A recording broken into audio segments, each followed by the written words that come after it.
Assalamualaikum warahmatullahi wabarakatuh. Kembali lagi pada mata pelajaran pendidikan agama Islam. Sebelumnya, apa kabar anak-anakku? Semoga semuanya diberikan kesehatan oleh Allah Subhanahu wa Ta'ala.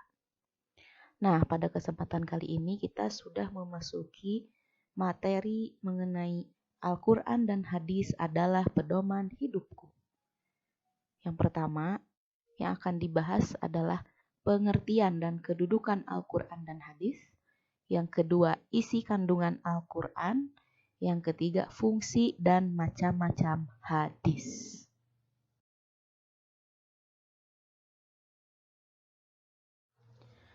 Mungkin kalian tahu Al-Quran itu adalah sebagai pedoman umat Islam. Tapi apakah kalian sudah tahu apa pengertian Al-Quran baik itu menurut bahasa dan istilah? Ayo kita bahas. Pengertian Al-Quran menurut bahasa. Al-Quran itu berasal dari bahasa Arab. Dari kata qoro'a yaqro'u Qur'anan yang artinya bacaan. Sedangkan menurut istilah, Al-Quran adalah kalamullah yang diturunkan kepada Nabi Muhammad SAW dalam bahasa Arab yang sampai kepada kita secara mutawatir dan ditulis di dalam mushaf, yang mana Al-Quran itu dimulai dengan surah Al-Fatihah dan diakhiri dengan surat An-Nas. Dan membaca Al-Quran itu merupakan ibadah. Yang kedua, kedudukan Al-Quran. Al-Quran ini di dalam umat Islam sebagai apa sih kedudukan Al-Quran dalam Islam? Yang pertama, sebagai sumber hukum Islam, di mana tertera dalam Quran surat An-Nisa ayat 59. Yang kedua, Al-Quran merupakan petunjuk dan peringatan bagi orang-orang yang beriman. Dan yang ketiga, Al-Quran merupakan sumber dari segala sumber, baik itu sumber dunia dan akhir. Selanjutnya, kandungan dalam Al-Quran. Apa saja sih kandungan dalam Al-Quran? Yuk kita kupas satu persatu. Yang pertama, Al-Quran memuat tentang akidah atau keimanan. Akidah Islam adalah keyakinan yang berdasarkan ajaran Islam dari Al-Quran dan hadis. Seseorang yang menyatakan bahwa dirinya itu berakidah tidak cukup hanya mempercayai dan meyakini keyakinan dalam hati, tapi juga harus menyatakannya dalam lisan, lalu diwujudkan dalam bentuk amal soleh dalam kehidupan sehari-hari. Adapun isi pokok dari akidah adalah menyangkut hal ketauhidan, yakni keyakinan kita kepada Allah yang Maha Esa. Selanjutnya ada syariah. Syariah ini memuat ibadah dan muamalah. Ibadah adalah menyembah atau mengabdi sepenuhnya kepada Allah Subhanahu wa Ta'ala dengan taat dan patuh kepadanya. Ibadah itu terbagi dua, ada ibadah mahdoh dan ibadah goer mahdoh. Ibadah mahdoh apa? Ibadah mahdoh yaitu ibadah yang sudah diatur ketentuannya seperti sholat, zakat, puasa, berhaji, dan identik dengan langsung berhubungan kepada Allah Subhanahu wa Ta'ala.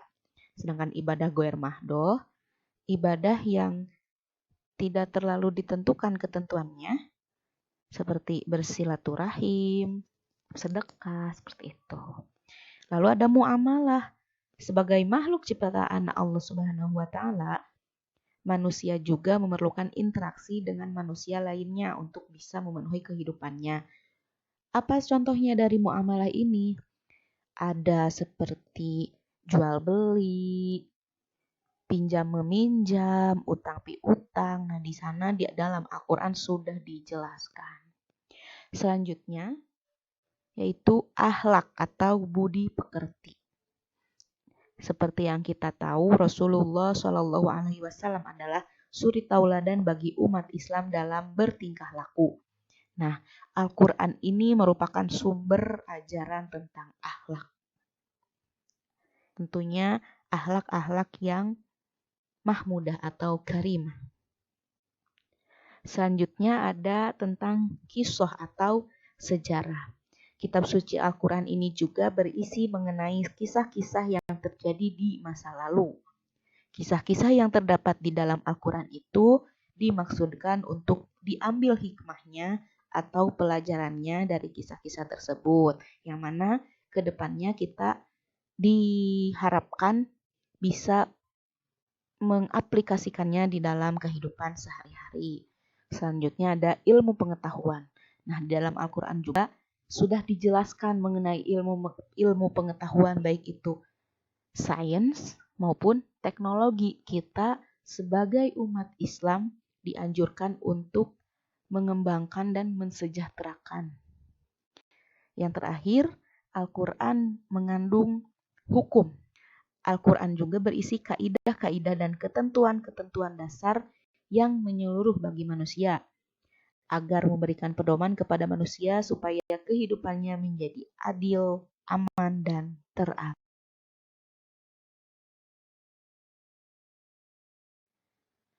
Sumber hukum Islam yang kedua ada hadis. Sebelumnya tadi kita sudah menjelaskan mengenai Al-Quran. Yang kedua ada hadis atau sunnah. Secara bahasa, hadis artinya perkataan atau ucapan. Sedangkan menurut istilah, hadis adalah segala perkataan, perbuatan, dan ketetapan atau takrir yang dilakukan oleh Nabi Muhammad Shallallahu Alaihi Wasallam. Hadis juga seringkali disebut dengan sunnah, yang berarti segala hal yang dilakukan Rasulullah Shallallahu Alaihi Wasallam yang akhirnya menjadi sumber hukum Islam. Lalu ada yang dinamakan komponen hadis atau makunatul hadis. Jadi di dalam hadis itu ada 3 komponen penting. Yang pertama ada namanya sanad. Apa itu sanad? Sanad itu adalah sandaran atau penyampai hadis. Biasanya di dalam hadis, sanad ini berada di awal kalimat. Contohnya, an Abi Hurairah, Ani bin Abbas, an Aisyah. Nah, itu dinamakan sanad. Lalu yang kedua ada yang namanya matan. Matan itu adalah isi atau penjelasan dari hadis atau teks hadis. Itu namanya matan, M-A-T-A-N. Matan. Matan itu biasanya didahului dengan kata Qala, misal qala thalabul ilmi faridatun ala kulli muslimin wa muslimatin. Nah, itu isi hadis disebutnya matan. Yang ketiga, ada yang namanya rawi. Rawi itu adalah periwayat hadis. Biasanya di dalam hadis suka ada di dalam kurung. Biasanya seperti ini, rawahu al-Bukhari atau rawahu Muslim atau rawahu ad-Dailami. Nah, itu dinamakan rawi. Mungkin di sini adik-adik bertanya, kan sudah ada Al-Quran, kok ada hadis? Apakah Al-Quran kurang? Apakah Al-Quran tidak sempurna? Bukan seperti itu.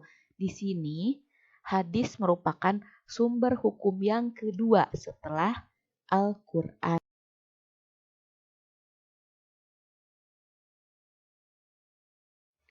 Nah, pertanyaan tadi bisa terjawab di sini. Ada beberapa fungsi hadis terhadap Al-Quran. Yang pertama, menjelaskan ayat-ayat Al-Quran yang masih bersifat umum atau mujmal. Dan juga memberikan batasan-batasan atau persyaratan pada ayat-ayat yang bersifat mutlak atau takyid.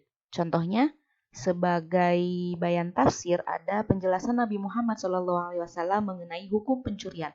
Nah, di dalam Al-Quran sudah diperintahkan bahwa orang yang mencuri itu harus dipotong tangannya. Di sini hadis Rasulullah menjelaskan bahwa batasan yang harus dipotong adalah dari pergelangan tangan si pencuri.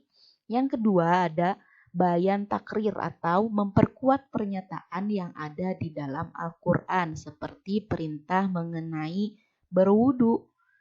Di dalam Al-Quran sudah dijelaskan tentang berwudu, tapi Rasulullah menguatkan, Rasulullah bersabda, tidak diterima sholat seseorang yang berhadas sampai ia berwudu. Hadis riwayat Bukhari dan Abu Hurairah. Selanjutnya, hadis berfungsi untuk menerangkan maksud dan tujuan ayat yang ada di dalam Al-Quran. Nah, di sini Al-Quran biasanya ada ayat-ayat yang mutasyabih. Nah, di sana seperti apa ya? Ada lah pokoknya. Yang keempat, ada bayan tasyri atau menetapkan hukum baru yang tidak terdapat di dalam Al-Quran atau sebagai pemberi kepastian hukum ajaran Islam yang tidak dijelaskan di dalam Al-Quran. Biasanya Al-Quran hanya menerangkan pokok-pokoknya saja seperti hadis mengenai zakat fitrah di bawah ini. Rasulullah telah mewajibkan zakat fitrah kepada umat Islam pada bulan Ramadan 1 sok kurma atau gandum untuk setiap orang, baik merdeka atau hamba, laki-laki ataupun perempuan.